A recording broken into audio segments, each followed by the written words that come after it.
Hi everyone, it's Melissa, and today I'm going to share with you the 10 best books that I've ever read according to Goodreads.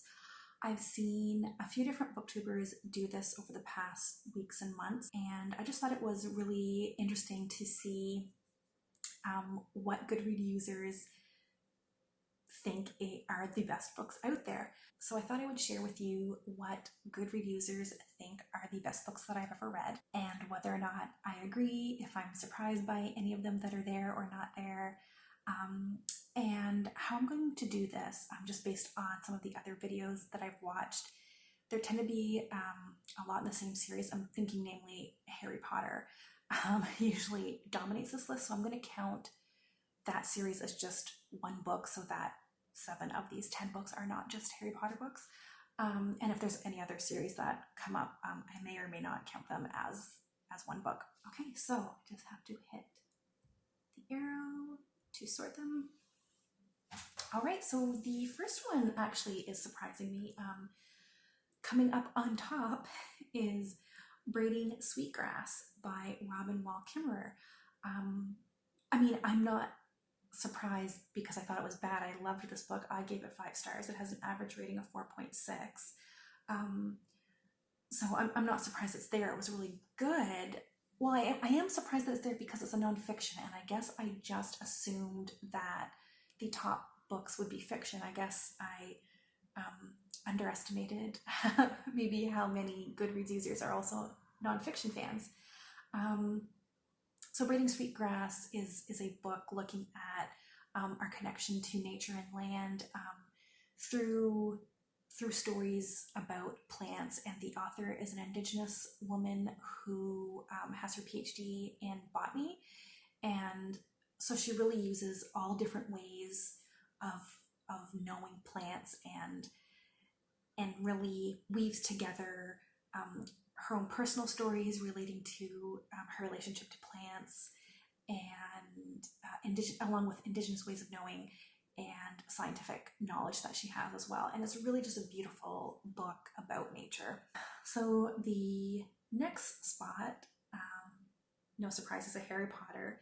It's The Half-Blood Prince, and that does surprise me that one came out on top, because the next one down is also Harry Potter, and it's Prisoner of Azkaban, and I think that one's definitely the best book. So I gave, I think, almost all of the Harry Potter books 5 stars because I read them in middle school. Like, the Harry Potter books started coming out when I was basically Harry's age, minus maybe like a year or something. So I very much kind of grew up with those books and those characters. So I really related to them. So the next, actually, 1, 2, 3, 4. So the next 4 books are all Harry Potter: Half-Blood Prince, Prisoner of Azkaban, Goblet of Fire, and then Deathly Hallows. Deathly Hallows was my least favorite. I actually didn't really care for it much. It was all right. Anyway, so they're all sitting at like around the 4.5, 4.6 average rating on Goodreads. So we're going to count all of the Harry Potter books as 1, and they're going to occupy the 2nd spot. So therefore, the 3rd spot, I'm going to have to scroll down a bit, goes to, okay, something else I'm going to count as 1 book, because technically it is 1 book. The Return of the King by J.R.R. Tolkien is coming up as the next one on my list. Technically, The Lord of the Rings is 1 book, and Tolkien kind of had his hand forced in a way to split them up into these different volumes. So I'm actually kind of surprised. I have these in my Goodreads as 3 separate books. I'm surprised I didn't put them in under like one bind up version or something. Anyway, I have them in here separately, so it is what it is. So I'm going to count Lord of the Rings as 1, and I'm not surprised. I mean, Lord of the Rings it's often vying for top spot in my brain. I know, like, I think other people are like this, where like if someone asks me what my favorite book is, it kind of changes depending on the day and my mood, but Lord of the Rings is definitely one of my favorite books, if not my favorite book. So I'm not surprised to see it number 3. I'm kind of surprised that like Harry Potter beat it out, but whatever. Okay, so then we have more Harry Potter. Oh, and okay, another nonfiction. Okay, so I'm just like writing these down, so I'm keeping track of what number we're on. So number 4 is So number 4 is Heavy by Kiese Laymon. This is a memoir, and it's really exploring the author's life as a Black man in America who's also very big. I think at his heaviest he was well over 300 pounds, and so how his size and how his race intersected in his life, and his experience in America being a big Black man. Yeah, it follows him from childhood through his like postgraduate studies, and I gave it 5 stars. It has a 4.48 on Goodreads. It was one of my favorite memoirs ever, and yeah, really, really recommend that book. Then we have Harry Potter, the first Harry Potter, which I'm surprised is lower than the others.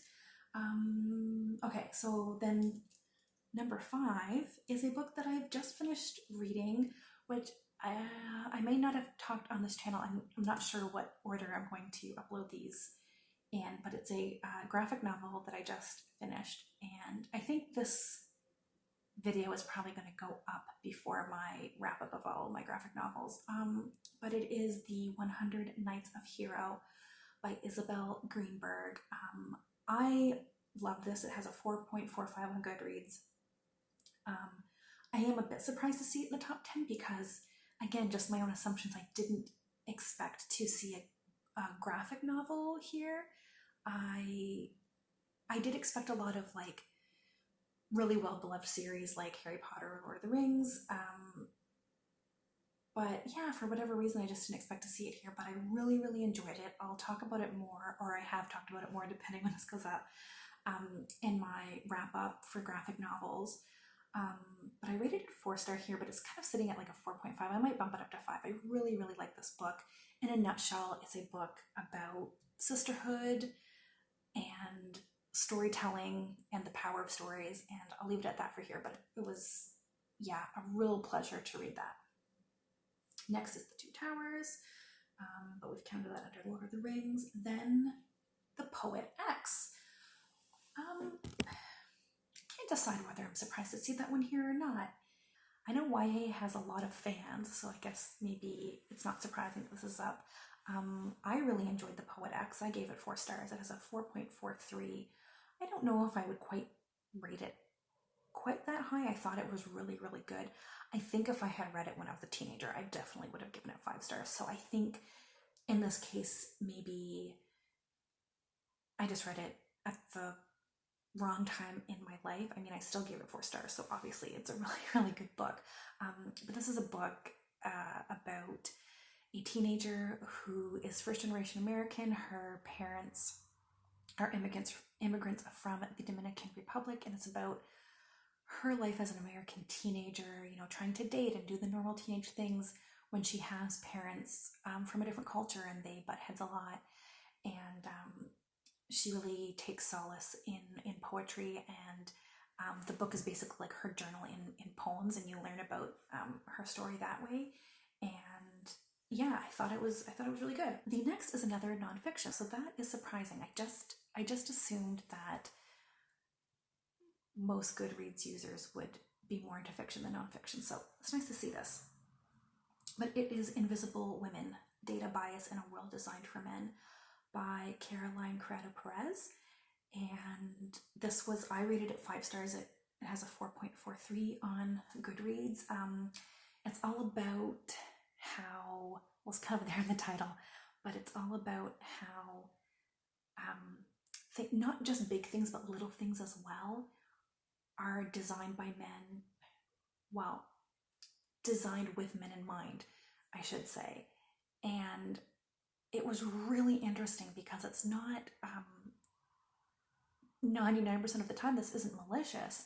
It's just that different models, different like car crash test dummies, medical models, people who they use for like clinical trials, like these all tend to be male as the default, so you end up with medications that don't work well for women's bodies, or like like uniforms and like safety equipment that is designed for a man's body that doesn't adequately protect women on the job. And yeah, even like how transit routes are designed fit better with men's schedules and how they navigate cities versus how women in many different countries have to navigate cities, because they're predominantly more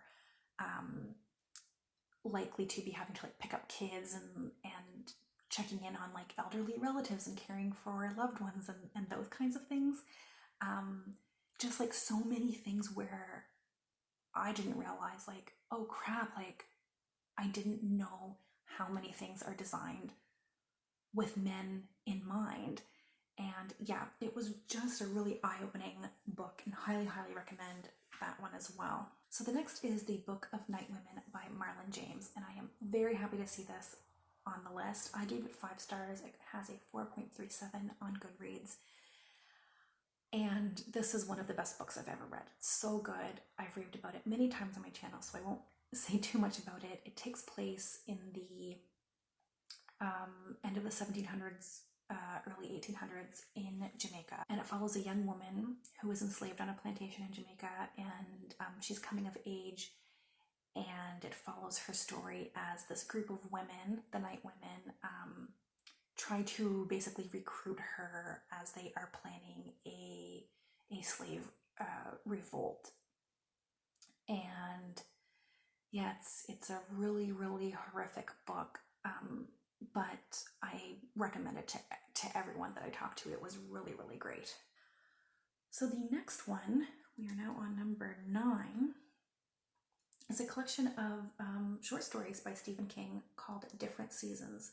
It has a 4.35 on Goodreads. I gave it a 4-star, probably more like a 4.5 from me. I really enjoyed this collection. So it's a collection of 4 short stories, maybe more like novellas. They were kind of long, maybe, for short stories. I only remember 3 of them. The 4th one, I'm gonna have to look up, is The Breathing Method. That one I don't remember anything about that one. But the other 3 short stories in this collection are all really good, especially 2 of them. So, and the other 3, I should mention, also all have movies based on them. So the first one is Apt Pupil, which has a movie called Apt Pupil. And it also has Rita Hayworth and The Shawshank Redemption, on which Shawshank Redemption, the movie, is based. That might be my favorite Stephen King short story of all time. It's great. And the other one is The Body, and the movie Stand By Me is based on that short story. So it's a really great collection. I would recommend it, especially Rita Hayworth and Shawshank Redemption and The Body. Those 2 are like way up there in terms of Stephen King short stories. And I think he is better at short stories than he is at novels. Like, I'm a Stephen King fan. I enjoy his novels, but I always seem to enjoy his short stories a bit more. And then the last one is a book that I've also recently read, and that is Unnatural Causes by Richard Shepard. Another nonfiction. This brings us up to 4 nonfictions out of the top 10. So I'm pleasantly surprised by that. So Unnatural Causes is by one of Britain's top pathologists. So this is basically a memoir of his life as a forensic pathologist, doing postmortems on bodies that have been murdered or who were in disasters. And I enjoyed it, but I gave this 3 stars. I thought it was good. I thought it was really, really interesting, but I don't know if I agree with the 4.36 that it has on Goodreads. I thought it was an interesting book.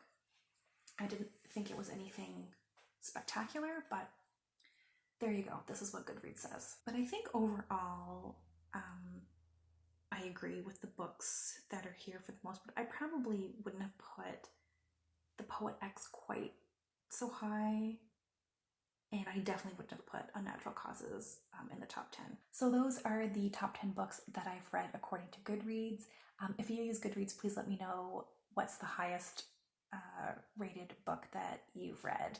As always, thanks so much for watching, and we'll talk soon. Take care. Bye.